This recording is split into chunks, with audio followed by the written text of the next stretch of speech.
അപ്പോൾ എങ്ങനെയുണ്ടായിരുന്നു നമ്മുടെ പ്രണയ സോഷ്യൽ ജനകീയ? ഞാൻ നേരത്തെ പറഞ്ഞ പോലെ ആദ്യമായിട്ട് എന്നെ അഭിനയിപ്പിച്ചത് മനോഹരമാണ്. എനിക്ക് ഒരു കോൺഫിഡൻസ് തന്നത് മനോഹരമാണ്.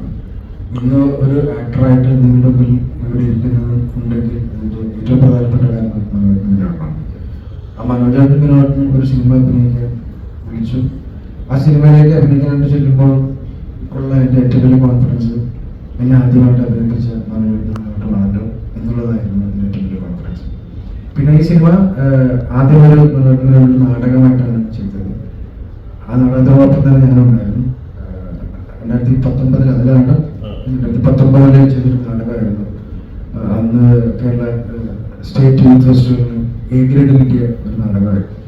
അപ്പോൾ ഈ ക്യാരക്ടറിനെ പറ്റിയും ഈ സിനിമയിലെ മറ്റു 3 ക്യാരക്ടറിനെ പറ്റിയും ഈ സിനിമയുടെ കഥയെ പറ്റിയെല്ലാം എനിക്ക് നല്ല ധാരണയിലായിരുന്നു. എനിക്കറിയാമായിരുന്നു.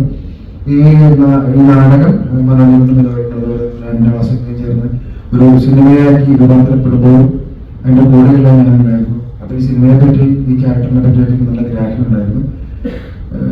പിന്നെ എന്നെ അഭിനയിക്കാൻ വേണ്ടിയിട്ടുള്ള ഏറ്റവും വലിയ കോൺഫിഡൻസ് മനോരഞ്ജന മുന്നോട്ട് നൽകുന്നതാണ്. പിന്നെ ആശയുടെ കൂടെയും അതുപോലെ തന്നെ രഞ്ജിത്തേട്ടൻ്റെ കൂടെയും വർക്ക് ചെയ്യാൻ പറ്റും. ഈ സിനിമ മറ്റു സിനിമകളിൽ നിന്ന് വ്യത്യസ്തമാക്കുന്ന ഒരു വളരെ പ്രധാനപ്പെട്ട ഒരു കാര്യം എന്ന് പറഞ്ഞാൽ ഈ സിനിമയിൽ വിജയ് കമ്പോസ് ചെയ്തൊരു പാട്ട് ഞാൻ പാടിയിട്ടുണ്ട്. ഞാൻ ആദ്യമായിട്ടാണ് ഒരു സിനിമയിൽ പാട്ട് ഞാൻ പാടി അഭിനയിക്കുന്നൊരു പാട്ട് ഞാൻ തന്നെ പാടിയിട്ടുണ്ട്.